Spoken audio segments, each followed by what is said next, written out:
E Davi, ele não tinha, né, só a verbalização, né? Ele não só falava da importância do templo, de que ele amava ir ao templo, de que ele se alegrava ao ir ao templo, que ele não ia sossegar enquanto, né, não fizesse um lugar para que ficasse a Arca da Aliança, que simbolizava a presença de Deus.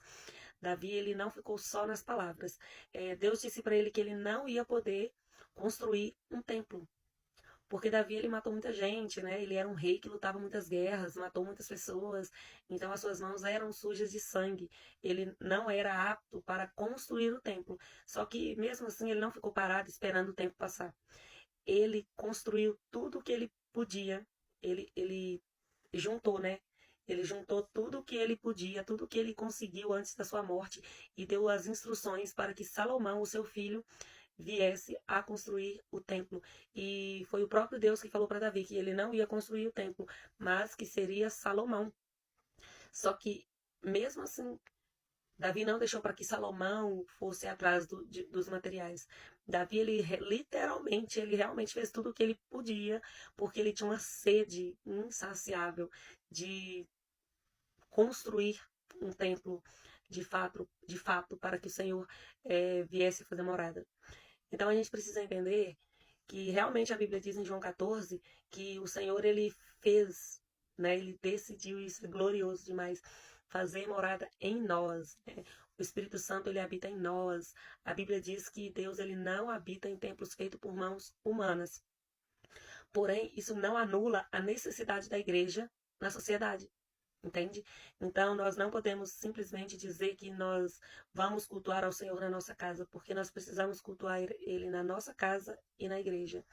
É, Jesus, ele prometeu que ele vai vir, né? A simbologia da volta de Jesus, da noiva, a igreja representa a noiva, né? A noiva representa a igreja, simboliza, né? Então, a gente precisa entender que Deus, ele não falou essas coisas à toa. Ele não deixou essas coisas escritas à toa. Quando o Senhor vier buscar o seu povo, ele vai vir buscar um povo que o ama, que o cultua. Porque você recebe na sua casa, você abre as portas da sua casa para alguém que você nunca viu, para alguém que você não conhece, ninguém faz isso. Nós abrimos a porta da nossa casa para pessoas que a gente conhece, que a gente tem afinidade, que a gente tem intimidade. E no céu é a mesma coisa. Se nós não temos um relacionamento com Deus aqui, se nós não temos vida com Deus aqui, qual a lógica pra gente morar no céu? Você vai morar na casa de alguém que você não conhece? Para você seria muito bom, né? Mas para Deus não é conveniente. E realmente não é conveniente você querer morar com quem você não conhece. Então a gente precisa, né, nessa passagem que nós temos aqui na Terra, porque é uma peregrinação, nós estamos aqui de passagem, nós precisamos entender que nós precisamos conhecer a Deus, que nós precisamos buscar a Deus, que nós precisamos ter relacionamento com Deus, sim, porque nós não vamos morar na casa de quem nós não conhecemos. E só Jesus é o caminho para esse relacionamento, porque ele é o caminho, a verdade e a vida. Ninguém chega a Deus a não ser por ele. Jesus, ele é a expressão exata do Pai. Quer conhecer a Deus? Conheça Jesus. Eles são a mesma pessoa. Jesus afirma isso por diversas vezes nos evangelhos. Então, às vezes a gente mistifica Deus, mas Jesus é a revelação dele. Jesus é ele. Então, para conhecer a Deus, a gente precisa conhecer Jesus. Para chegar a Deus, a gente precisa se achegar a Jesus. E quem conhece Jesus, o aceita como o único e suficiente Salvador e faz aquilo que ele ensinou, esse sim vai chegar diante do Pai e vai fazer morada. Jesus, quando Jesus, ele é assim extraordinário. Quando nós temos uma vida com ele, Deus, ele nos dá, né, essa oportunidade de fazer com que ele faça morada em nós. E isso é glorioso porque ele é Deus. Ele é Deus.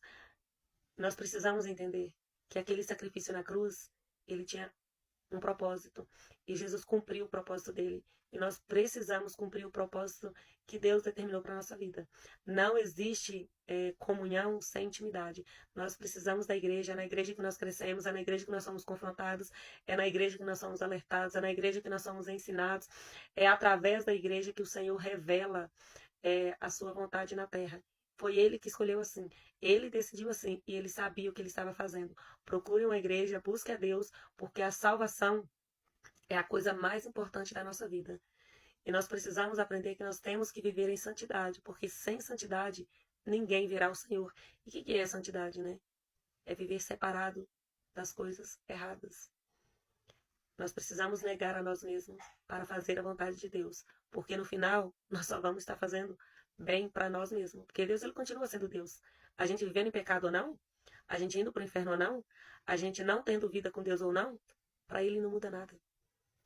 Quem necessita dele somos nós. O próprio Jesus, ele fala, né, que ele estava edificando a igreja dele em Mateus 16, 18.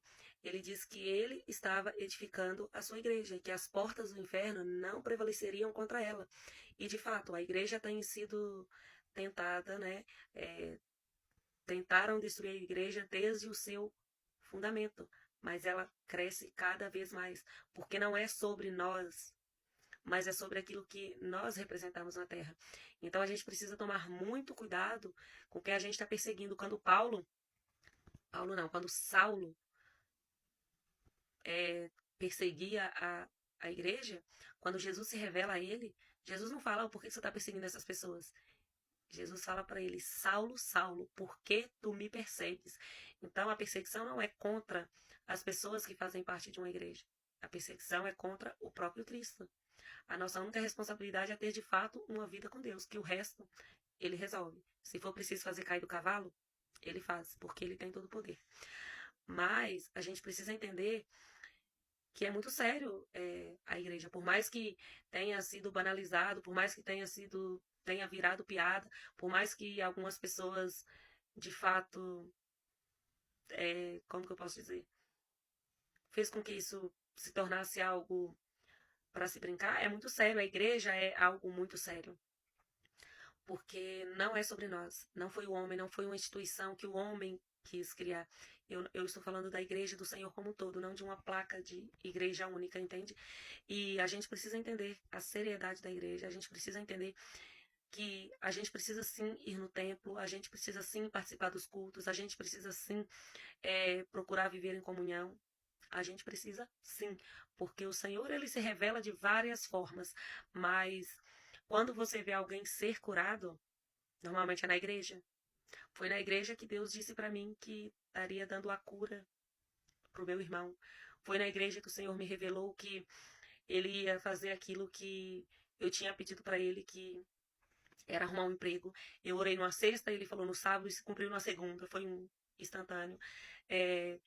Foi na igreja que eu encontrei o caminho da salvação. Foi na igreja que eu conheci Jesus.